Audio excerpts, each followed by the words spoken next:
ሮጥ አይቀድምም ጉልበታም ስለታገለ አይጥልም ጎልያድ ወድቋል በዳዊት ጠጠር የኛ አምላክ ስሙ ከፍ ይበል ይክበር እግዚአብሔር ስሙ ከፍ ይበል ይክበር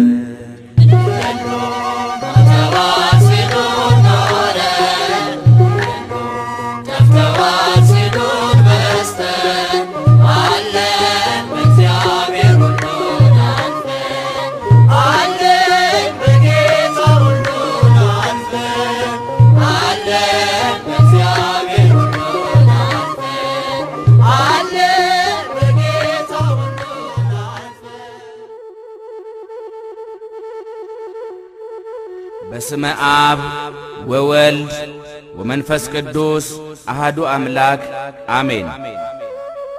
በመላው ኢትዮጵያና ከኢትዮጵያም ውጪ በተለያዩ ክፍለ ዓለማት የምትኖሩ የክርስቶስ ቤተሰቦች የድንግል ማርያም ወዳጆች በያላችሁበት የእግዚአብሔር ሰላም ከእናንተ ጋር ይሁን።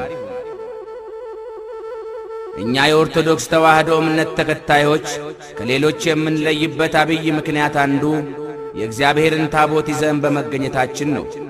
አንዳንዶች የእግዚአብሔርን ታቦት ይዘን በመገኘታችን እንደ ስህተተኛ ይቆጥሩናል። እኛ ደግሞ ስህተት የሌለበትን ነገር ግን የሰዎችን ስህተት የማሳየት ብቃት ያለውን መጽሐፍ ቅዱስን መሠረት አድርገን ተሳስታችኋል ለሚሉን ወገኖች አለመሳሳታችንንና ትክክለኛ መሆናችንን ልናረጋግጥላቸው እንወዳለን። ለዚህም እግዚአብሔር አምላካችን ይርዳን። ታቦት እግዚአብሔር 10ቱ ሕግጋትን ያስተላለፈበት ብቻ ሳይሆን የእግዚአብሔር የክብሩ መገለጫ ዙፋኑ ነው። እነ ሶሎሞንና ሌሎቹም እስራኤላውያን በታቦቱ ፊት የሰገዱት በታቦቱ ላይ ስላለው ሕግ ብቻ ሳይሆን እግዚአብሔር ለምሕረት በሚገለጥበት ጊዜ መገለጫ ዙፋኑ ስለሆነ ነው።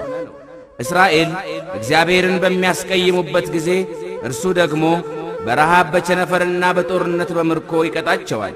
ንስሐ ገብተው ይቅርታ ሲጠይቁት ደግሞ ይምራቸዋል። እግዚአብሔር የማራቸው መሆኑን የሚያውቁት በታቦቱ ላይ ብርህት ደመና መጥታ ስታርፍ ነው። በታቦቱ ላይ ብርህት ደመና መጥታ ካረፈች ታቦቱ ያለበት ድንኳን በደመና ይሞላል። እግዚአብሔርም በታቦቱ ላይ ሆኖ ሙሴንና አሮንን ያነጋግራል። ስለዚህ ታቦት የእግዚአብሔር የክብሩ መገለጫ ነው።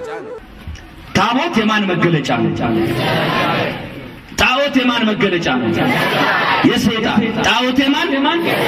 ታቦት የማን? ታቦት የእግዚአብሔር። ታቦት የማን? እኛ ይዘን የተገኘነው የማን መገለጫ የሆነውን ነው?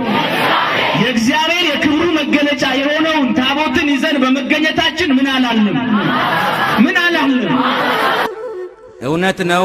ታቦት እግዚአብሔር ባርኮና ቀድሶ የሰጠን የእግዚአብሔር ስጦታ ነው። አንዳንዶች ሳይገባቸውና ሳይረዱ መጽሐፍ ቅዱሳዊውን እውነት ሳይገነዘቡ ታቦትን በመንበራችን ላይ በማስቀመጣችን እናንተ ኦርቶዶክሳውያን ላይ የሚከተሉትን ጥያቄዎች አለን ብለው ያነሳሉ።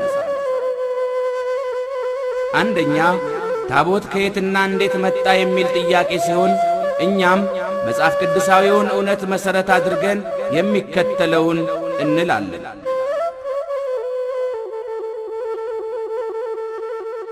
በመጀመሪያ ደረጃ ሰው ማወቅ ያለበት ትልቁ ነጥብ ታቦት ከየት መጣ? ኦርቶዶክሳውያን ጣዖትን ነው የምታመልኩት ይሉናል በየጎዳናው። እኛ ጣዖትን አምልከን አናቅም። እግዚአብሔርም ጣዖትን ፈጽሞ ይቃወማል። እኛ የተከተልነውና በመንበራችን ያስቀመጥነው አምልኮታችንን የምንፈጽምበት ታቦት የመጣው ከእግዚአብሔር ከራሱ። የሚገርም እኮ በጣቱ ጽፎ እግዚአብሔር ሰጠን። ዘጸአት 24 ቁጥር 12 ዘጸአት 24 12 ታቦትን እግዚአብሔር ሰጠ ይላል።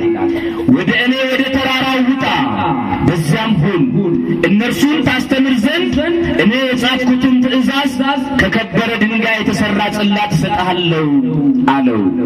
ማን? ለማን? ለሙሴ። በዚህ መሰረት 10ቱ ሕግጋትና ትእዛዛት የተጻፉበትን የዕንቁ ጽላት እግዚአብሔር ለሙሴ ሰጠው ይላል። በሲና ሕግን ሰርቶ እግዚአብሔር ለማን ሰጠው? ለማን ሰጠው? ስለዚህ እኛ ኦርቶዶክሳውያን እግዚአብሔር የሰጠንን ይዘን እግዚአብሔር የሰጠውን ነገር ይዘን በመገኘታችን ምን አላለም? የሰጠን ማን ስለሆነ? በማን አማካይነት? በሙሴ አማካይነት ታቦትን የሰጠን እግዚአብሔር ነው። ክብር ምስጋና ለእግዚአብሔር ለአምላካችን ይሁን። እግዚአብሔር ታላቅ ነው።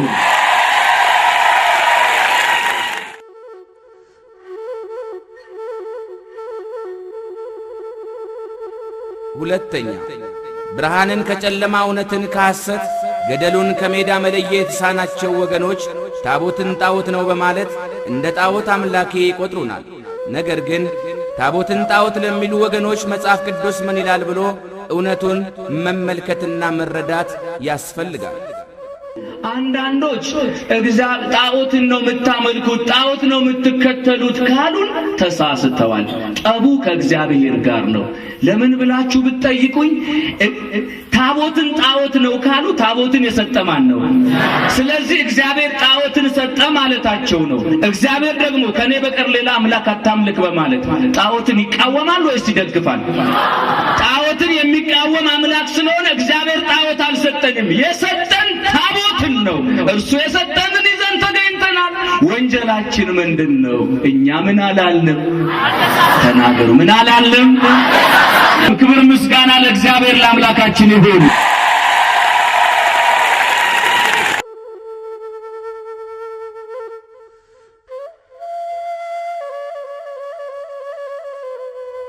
ሶስተኛ የቃል ኪዳኑን ታቦት አመጣጥና ታቦት ጣዖት አለመሆኑን ከተረዳን ቀጥሎ ሊመጣ የሚችለው ጥያቄ እግዚአብሔር ለሙሴ አንድ የቃል ኪዳን ታቦት ከሰጠው አሁን በየገዳማቱና በየአድባራቱ ያሉት በርካታ ታቦታት ከየት መጡ የሚል ጥያቄ ነው። እግዚአብሔር አንድ ሰጥቶ እናንተ ብዙ ይዛችሁ በመገኘታችሁ ተሳስታችኋል ይሉናል። እኛ ግን አልተሳሳትንም እንላለን። መጽሐፍ ቅዱስ የሚነግረንን እውነት መሠረት አድርገናልና ነው። እሺ እንዳላችሁት ሆኖ አንድ ታቦት እግዚአብሔር ለሙሴ ሰጠ። ታዲያ አሁን በየአድባራቱ በየገዳማቱ በብዙ መቶ ሺዎች በሚቆጠሩ አብያተ ክርስቲያናት ውስጥ ያሉ ታቦታት ከየት መጡ? ከየት መጡ? ይህ ሁሉ እንዴት ሊባዛ ቻለ ነው። ለዚህም መልሳችን መጽሐፍ ቅዱስ ነው። ኦሪት ዘጸአት ምዕራፍ 32 ቁጥር 1 እስከ 20 እንዲህ ይላል። ዘጸአት 32 1 እስከ 20 እዚህ ላይ የምታገኙት ሰው ሙሴ ተራራ ላይ ቆይቶ ሁለቱን የድንጋይ ጽላቶች ይዞ ሲመጣ ሕዝቡ የሙሴን መቆየት አይተው አምላክ እንፈልጋለን አሉት። ለማን? ለአሮን። ጊዜያዊ ምክትል መሪ ነው። ምን ትፈልጋላችሁ? ጣዖት እና ወርቃችሁን፣ ብራችሁን፣ አንገታችሁ ላይ ያለውን ወርቅ አብላችሁን አምጡ አላቸው።